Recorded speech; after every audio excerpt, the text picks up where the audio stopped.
Halo Sobat ST sekalian, selamat datang kembali di channel YouTube Rekom Saham 1%. Pada kesempatan kali ini saya akan menjelaskan hal yang paling dasar dari saham. Apa itu saham? Saham merupakan sebuah lembaran bukti kepemilikan dari suatu perusahaan, yang dimana saham-saham ini bisa diperjualbelikan oleh publik.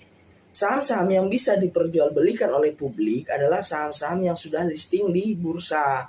Ada beberapa contoh saham yang bisa kita perjualbelikan, yaitu ada Bank BRI, ada Bank BCA, kemudian ada Bank BNI, kemudian ada PT Adaro, kemudian ada PT Bukit Asam, dan lain-lain. Nah, saham di sini itu memang bentukannya adalah dalam bentuk lembar. Tapi saham di sini kita tidak bisa beli satu lembar kecuali kalau di pasar nego. Tapi kalau seandainya di pasar reguler, kita bisa beli saham itu adalah dalam satuan lot, di mana satu lot ini adalah 100 lembar. Jadi kita bisa melakukan pembelian saham itu minimal 100 lembar saham. Jadi kalau misal di sini BBRI dipatok harganya adalah 5.575. Itu per lembar sahamnya. Berarti kalau seandainya 100 lembar saham atau satu lot, berarti harga saham dari BBRI satu lotnya itu adalah Rp557.500. Nah, itu kalau seandainya untuk perhitungan satu lot saham. Nah, bagaimana kalau dua lot? Ya berlaku pengalinya lagi. 2 kali Rp5.575. Nah, seperti itu. Kemudian, bagaimana cara kita mendapatkan keuntungan dari transaksi saham? Yang pertama adalah bisa dari dividen. Apa itu dividen? Dividen merupakan laba perusahaan yang dibagikan kepada investornya. Nah, laba ini atau dividen ini biasanya akan dibagikan 1 kali atau 2 kali dalam setahun. Tergantung nanti perusahaannya, apakah di bulan Januari, Februari, Maret, atau bulan-bulan lainnya.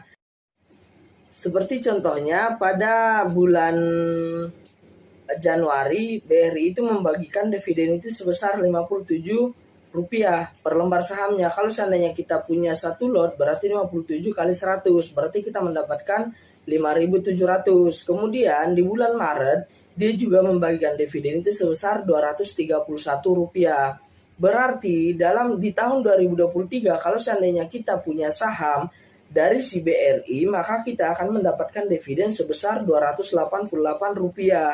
Yang dimana Rp288 ini adalah sekitar 5,5% dari harga sahamnya. Rp288 dibagi dengan 5.575. Nah, kalau seandainya kita punya modal atau seandainya sahamnya memang kita beli saat itu adalah 100 juta, maka kita akan mendapatkan laba itu sebesar 5,5%, yaitu sebesar Rp5.500. Nah, itulah yang kita dapatkan dari dividen saham BRI. Itu hal yang paling mudah untuk dilakukan dalam mendapatkan keuntungan dari saham. Kita beli sahamnya, kemudian kita endapin, dan nanti kita tinggal nunggu kapan dia akan bagikan dividen. Dan kalau bisa carilah perusahaan yang memiliki dividen yield yang tinggi, atau dividen atau rasio dari dividennya itu terhadap harga sahamnya itu tinggi. Jadi persentasenya nanti akan tinggi. Misal carilah perusahaan yang memiliki dividen yieldnya itu di atas 10%.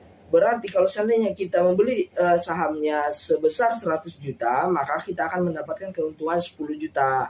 Nah, itu yang paling gampang dilakukan, mendapatkan keuntungan dari dividen. Kemudian yang kedua, selain dari dividen, kita juga bisa mendapatkan keuntungan dari memperjualbelikan sahamnya itu sendiri. Jadi kita mendapatkan keuntungan dari selisih harganya. Misal pada hari kemarin tanggal 30 saham BBRI itu adalah di harga 5.500 di tanggal 30. Kemudian di tanggal 31 saham BBRI itu mengalami kenaikan sebesar 1,36%, yaitu di harga 5.575. Dengan kata lain, ketika tanggal 30 kita beli sahamnya seharga 5.500, misal sebanyak 100 juta, ketika di tanggal 31 kita jual di harga 5.575, maka kita mendapatkan keuntungan 1,36%, yaitu 1,36% dikalikan dengan 100 juta, berarti kita mendapatkan sekitar 1.360.000. Nah, itu kalau seandainya mendapatkan keuntungan dari memperjualbelikan sahamnya. Cuman kalau seandainya memperjualbelikan saham ini istilahnya adalah trading. Nah, kalau seandainya untuk trading itu sebenarnya memiliki risiko yang cukup tinggi ya kalau seandainya belum terlalu mengerti analisanya. Jadi lumayan beresiko. Oke, itulah tadi sekilas penjelasan saya mengenai bagaimana cara untung di saham melalui dividen. Nah, kalau seandainya untuk untung dari trading harian, itu nanti akan saya bahas di lain kesempatan karena akan sangat banyak pertimbangan yang dilakukan. Dan saya ingatkan sekali lagi untuk trading harian itu resikonya sangat tinggi. Silahkan dipertimbangkan dengan matang nantinya. Dan pastikan duit yang ditradingkan itu adalah duit yang dingin.